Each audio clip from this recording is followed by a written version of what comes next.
വീണ വിജയന്റെ സ്വത്ത് വിവരങ്ങളിൽ വ്യക്തതക്കുറവ് നീടി. ഭൂവസ്തുക്കൾ സംബന്ധിച്ച വീണയെ വീണ്ടും ചോദ്യം ചെയ്യും.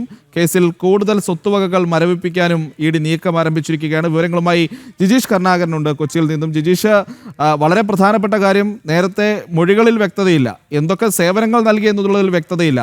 ഇപ്പോഴിതാ വീണയുടെ സ്വത്തുകൾ സംബന്ധിച്ച കാര്യത്തിലും വ്യക്തതയില്ല എന്ന നിലപാടിലേക്ക് ഇഡി പോവുകയാണോ ജിജീഷ്?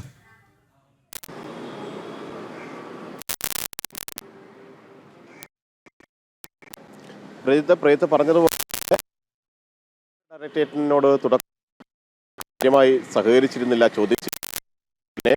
ഒപ്പം തന്നെയാണ് ഈ സ്വത്ത് വെച്ച് എന്നാൽ അതിനുമപ്പുറം പല സ്ഥലങ്ങളിലായി ഈ വീണയുടെ അടക്കമുള്ള ആളുകളുടെ ഈ വസത്തിലെ കേസിൽ അന്വേഷണം നേരിടുന്ന ആളുകളുടെ പേരിൽ പല ഭാഗങ്ങളിൽ സ്വത്തുക്കളുണ്ട്, ഭൂസ്വത്തുക്കളുണ്ട് എന്നൊരു വിവരം അന്വേഷണ സംഘത്തിന് ലഭിച്ചിരുന്നു. അത് കേന്ദ്രീകരിച്ചുള്ള അന്വേഷണത്തിന്റെ ഭാഗമായിട്ടാണ് കഴിഞ്ഞ ദിവസം എൻഫോഴ്സ്മെന്റ് ഡയറക്ടറേറ്റ് ഉദ്യോഗസ്ഥർ കണ്ണൂരിൽ പിണറായിയിൽ എത്തിയത്. അവിടെ പ്രതിപക്ഷ നേതാവ് പിണറായി വിജയന്റെ മകൾ വീണ അന്വേഷണം നേരിടുന്നയാളാണ്. പിണറായി വിജയന്റെ വീടിനടുത്ത് വീണയുടെ പേരിൽ ഭൂസ്വത്തുക്കൾ ഉണ്ടോ എന്ന് കണ്ടെത്തുന്നതിന്റെ ഭാഗമായിട്ടായിരുന്നു വില്ലേജ് ഓഫീസർമാരുടെ, വില്ലേജ് ഉദ്യോഗസ്ഥരുടെ, റവന്യൂ ഉദ്യോഗസ്ഥരുടെ സഹായത്തോടു കൂടി എൻഫോഴ്സ്മെന്റ് ഡയറക്ടറേറ്റ് സ്ഥലത്ത് പരിശോധന നടത്തുകയും ഒപ്പം തന്നെ സർവേ വിവരങ്ങൾ ശേഖരിക്കുകയും എല്ലാം തന്നെ ചെയ്തത്.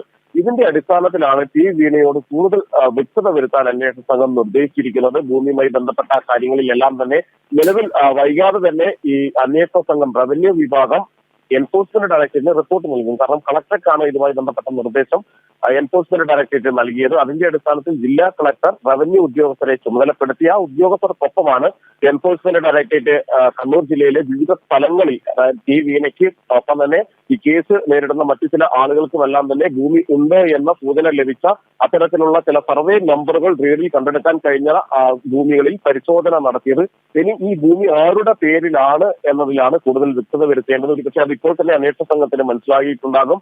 ആ റിപ്പോർട്ട് അന്വേഷണ സംഘത്തിന് ഔദ്യോഗികമായി ലഭിക്കേണ്ടതുണ്ട്. അത് കേന്ദ്രീകരിച്ചായിരിക്കും വീണയെ ഇനി ചോദ്യം ചെയ്യുമ്പോൾ പ്രധാനമായും ഈ ഭൂസ്വത്തുക്കൾ കേന്ദ്രീകരിച്ചായിരിക്കും ചോദ്യം ചെയ്യൽ ഉണ്ടാവുക. അതുകൊണ്ട് തന്നെ കൂടുതൽ വ്യക്തത വരുത്തേണ്ടതുണ്ട്.